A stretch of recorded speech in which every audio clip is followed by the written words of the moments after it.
Hey, what's up, guys? This is Justin from Justice League Swag, and today I'm going to be doing a deck profile on my Gold Paladin deck that I played at Regionals.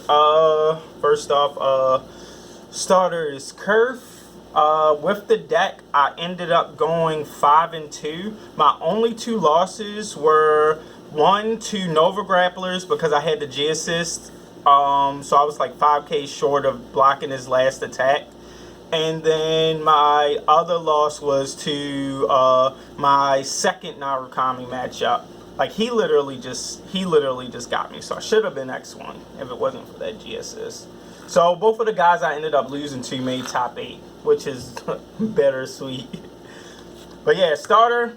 I did a lot of mind games with this deck. Like the back sleeves that I did for my markers, I used Ren. So what a lot of people did while playing is they assumed that I was playing Shadow Paladin, so they kind of mulligan their hand towards playing Shadow Paladin. Stuff like keeping perfect guards and stuff. So it's pretty good to mind game your opponents if you're going to regionals by just using sleeves that for cards that you want your opponent to build a hand for. Because keep in mind, regionals are best of one.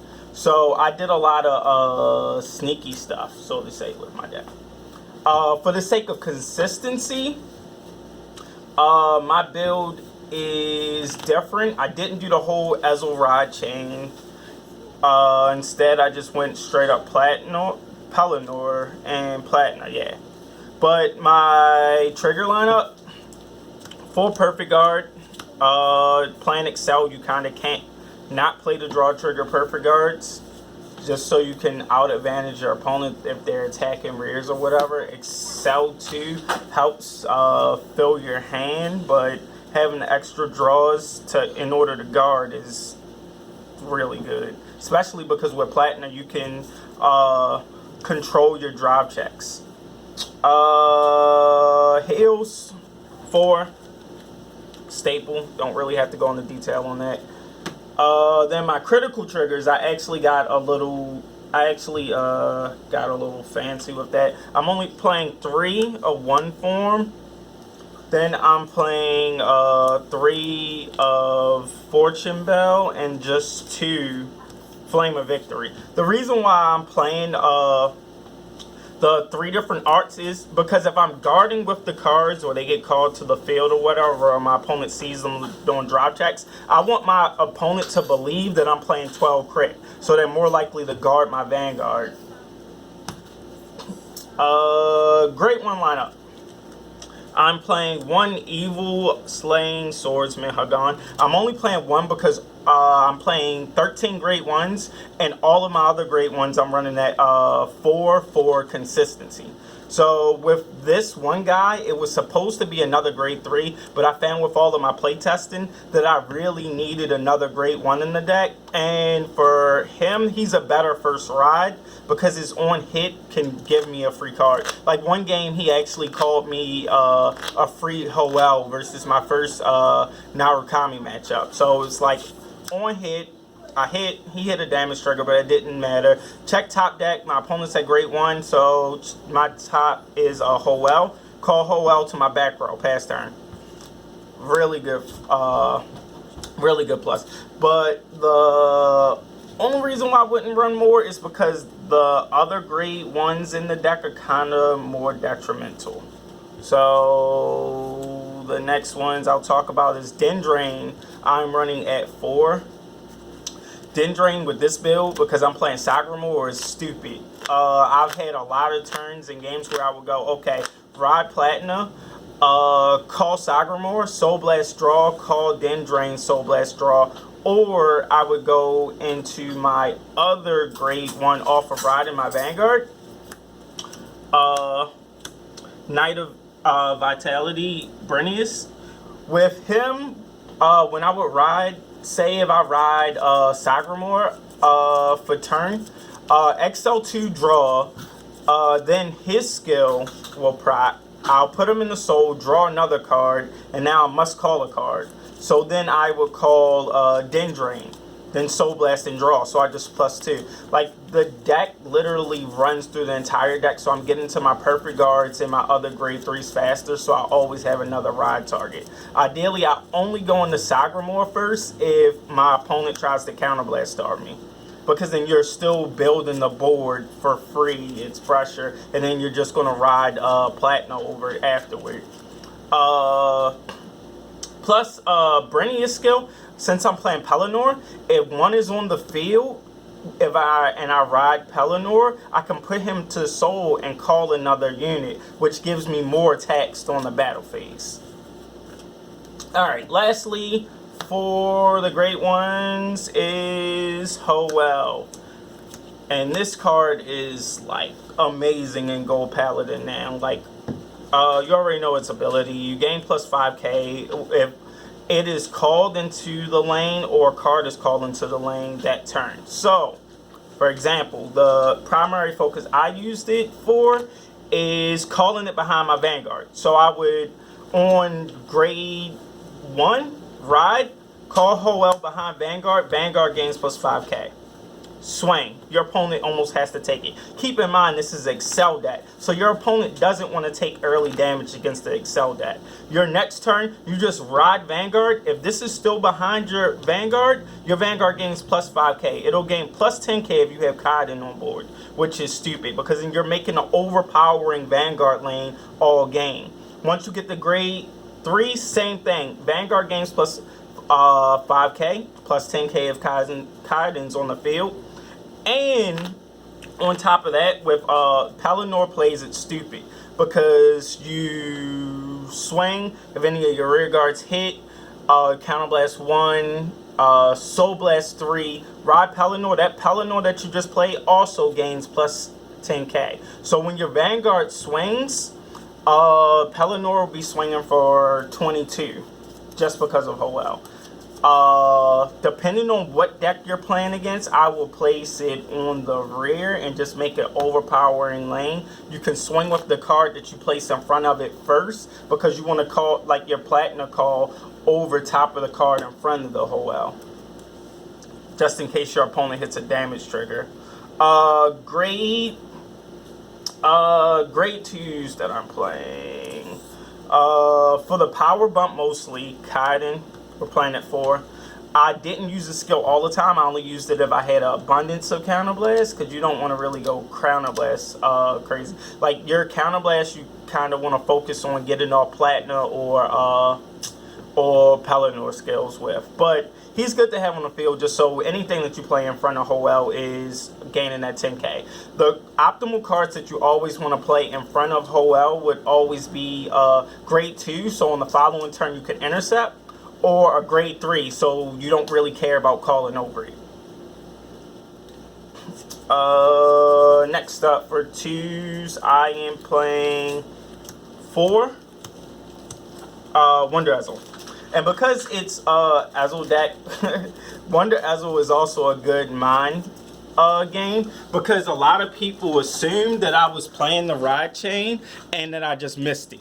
So Wonder Ezel was always my grade 2 ride, and then once I would just ride it with like a Hoel behind it and just swing, they're like, oh man, this man missed the missed the ride chain. It's like, no, I built the deck to be like this. Like, its primary focus in the deck is just for calling more cards during my battle phase. If my opponent does not hit a damage trigger and I get this off a Platina skill or Paladin skill while swinging, or Brennia's after I go into Pelennor, it's just fucking stupid. You call more cards from hand, you draw more cards, you get off more swings. And attacks coming out of nowhere for Gold Paladin makes them scary, because your opponent's just counting what's on your board, not what you may possibly bring out of hand. Lastly, for grade 2s, I'm just playing 3. Zealous Knight, I'm playing 3 of him because if you superior call anything during the turn, including himself, he gains 5k for the turn. So on the Ezel 2 marker, which is the only marker I use in the deck, he's swinging for 19k. I actually had a situation against somebody where I used Platina skill. My top 2 were a heal trigger and a critical trigger. So I called I was at lower damage than my opponent.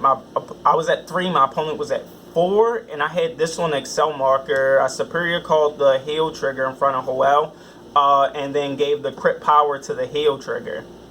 So with Hoel's skill, that heal trigger was swinging for 25k to crit, and he also gained 5k because I just superior called something. And then that's how I got him. I swung for 25k to crit. My opponent blocked it, of course, because that would basically be lethal. And then I swung with this guy. Since he was playing a force deck, the 19k was easy to hit over him using his intercept. So since he ate the attack, I got Paladin off on him, which was really good because he went to go draw, and I was like, nope, wait, there's more.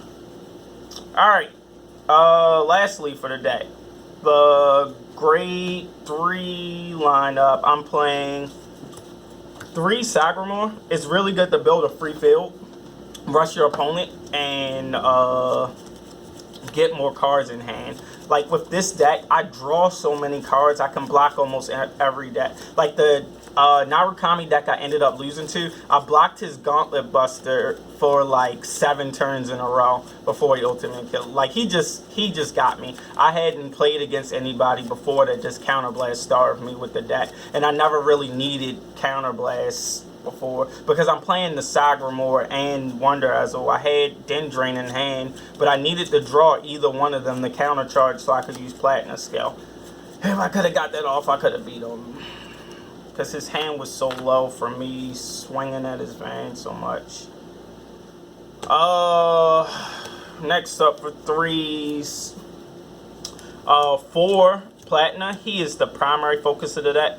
I will go into Sagramore before I go into him, or I will always go into Platina first, try to hit with a rear guard, go with Paladin over him, then ride another Platina over it the following turn. If I have Platina and Sagramore in my hand, I will always go into Platina first, get the Excel 2 gift marker, get off Brennia's skill if he's on the field, and then call Sagramore to Soul Blast and draw. Just because you want to build up your hand a lot more, and then Platina lets you kind of manage your drop checks. I had a lot of people assume that I was playing front triggers because it was a Gold Paladin deck and I'm playing all crits, so they would keep making my I don't know why, making my Vanguard one to pass, and I would just crit them because you check top 2 on the first drive check for Platina. You wouldn't get the other, well, the second drive check skill until you rolled in and you have 2 grade 3s in Soul.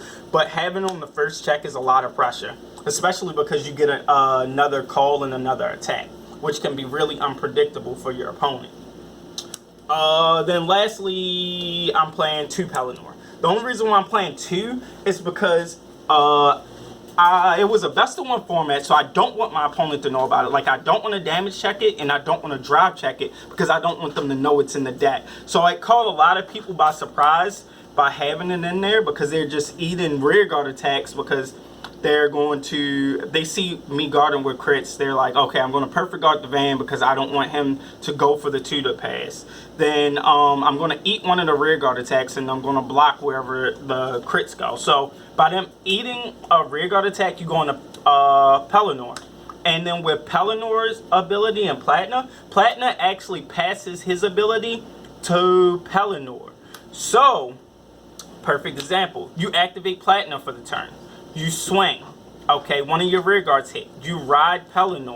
You swing with Paladin. He has that ability. He only has 1 drive check because of Paladin's skill. It reduces the drive check from 2 to 1.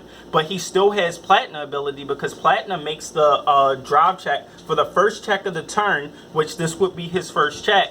You check top 2, call a unit, and then drive check a card. So this combo was really devastating for some decks, and it makes a lot of matchups easier. Well, because you're playing best of 1 and they're not expecting it. Like, some of the people that knew that I was playing it, they just blocked all of my attacks early, which is still really good because then you're playing all crits. So all you have to do is manipulate your drive check and crit them to death. they'll eventually run out of hand if they're blocking all of your rear guard attacks, which should be 4 to 5 a turn before you get to your 2 grade 3s in soul. Another good thing about Pelennor specifically in like the Narukami matchup is you can ride him first, go Sagramore crazy, Soul Blast, draw, play Dendron, Soul Blast, draw, swing with them. Because Pelenor's other skill is you can counterblast one and bounce a card back to your hand. When you bounce after they swing, you can counterblast and bounce them back to your hand and replay them next turn. Plus it gets around your opponent gauntlet busting you and nagging you hard. So ideally they can just swing with Gauntlet Buster, but it doesn't really matter because of how the deck build is. Usually you have enough guard in hand because you draw so much. Like usually in my Gauntlet Buster matches, I drew every perfect guard in my deck just because I would shoot for going in the Pelennor first or Platina and then playing a ton of Sagramores. I wouldn't go for a Pelennor play off of the hit against Narukami. I would just go for drawing a ton of cards so they couldn't keep nuking my entire board. So that's it for the deck profile on Platina.deck. Please like and subscribe. Ask any questions that you want in the comments below. Check out our Patreon account that should be attached. Yes, give us your dollars. Peace.